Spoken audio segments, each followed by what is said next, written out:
विघ्नेश शर्मा। दोस्तों, आज मैं आपके बीच एक बार फिर से आया हूँ और आज मैं आपके लिए लाया हूँ वट सावित्री व्रत की एक संपूर्ण कथा। मैं बताऊंगा कि ये व्रत क्यों किया जाता है, किस लिए किया जाता है और इसको करने की क्या विधि है, और साथ ही मैं आपको बताऊंगा कि 2020 में वट सावित्री व्रत कब आएगा। दोस्तों, ज्येष्ठ माह की शुक्ल पक्ष की अमावस्या को वट पूर्णिमा व्रत किया जाता है। ये व्रत सुहागन अपने पति की लंबी आयु के लिए रखती हैं।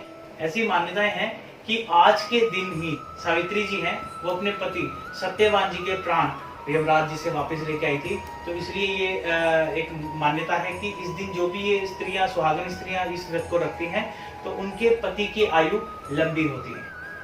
दोस्तों, बहुत समय पहले की बात है, एक राजा थे सच्चे और ईमानदार। उनका नाम था अश्वपति।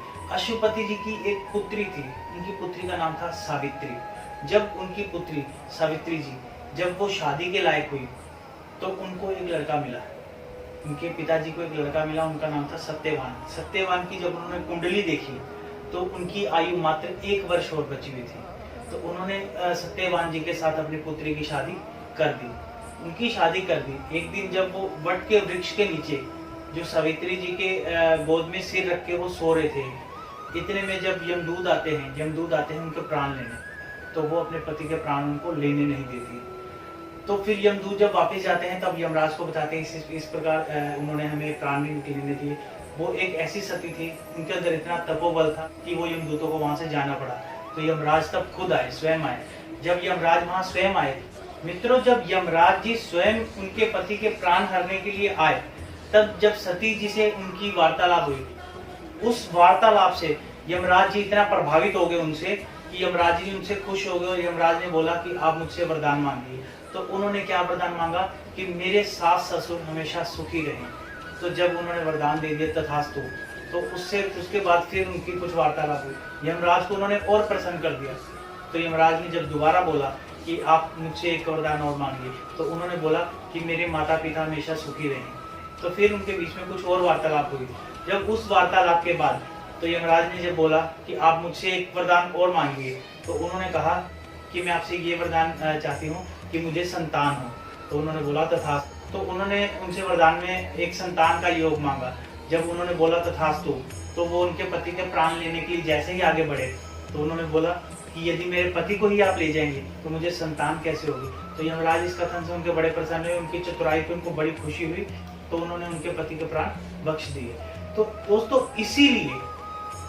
इसीलिए आज के ही दिन ये व्रत किया जाता है। सुहागनें ये मानता है कि यदि ये व्रत रखती हैं, जो क्योंकि सावित्री जी अपने आप में एक बहुत बड़ी सती थी, जिन्होंने यमराज को, यमदूतों को वहां से अपने पति के प्राण लेने के लिए वहां से वापस भेज दिया। तो सोचिए, तो यही मान्यता करके उनको पूछते हैं, उनकी कथा सुनते हैं। इस व्रत की विधि क्या है, मैं आपको इसकी विधि बताता हूँ।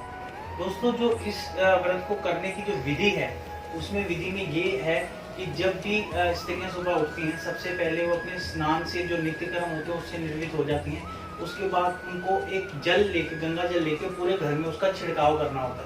इसके बाद बांस की टोकरी में सप्त धान्य भरकर ब्रह्मा की मूर्ति की स्थापना करते हैं। ब्रह्मा के वाम पार्श्व में सावित्री की मूर्ति की स्थापना करें। इसी प्रकार दूसरी टोकरी में सत्यवान तथा सावित्री की मूर्तियों की स्थापना करें। इन टोकरियों को वट वृक्ष के नीचे ले जाकर आप इसे रख दें। इसके बाद ब्रह्मा तथा सावित्री का पूजन करें। दोस्तों, क्रमबद्ध इस प्रकार तो आप ये नियमों का पालन करेंगे।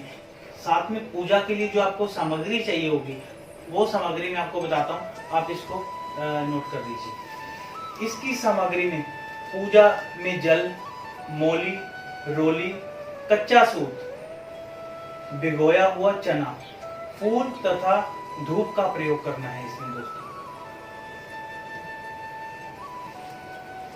और आप जल से वट वृक्ष को सींचकर उसके तने के चारों ओर कच्चा धागा 3 बार लपेटकर उसकी परिक्रमा करेंगे।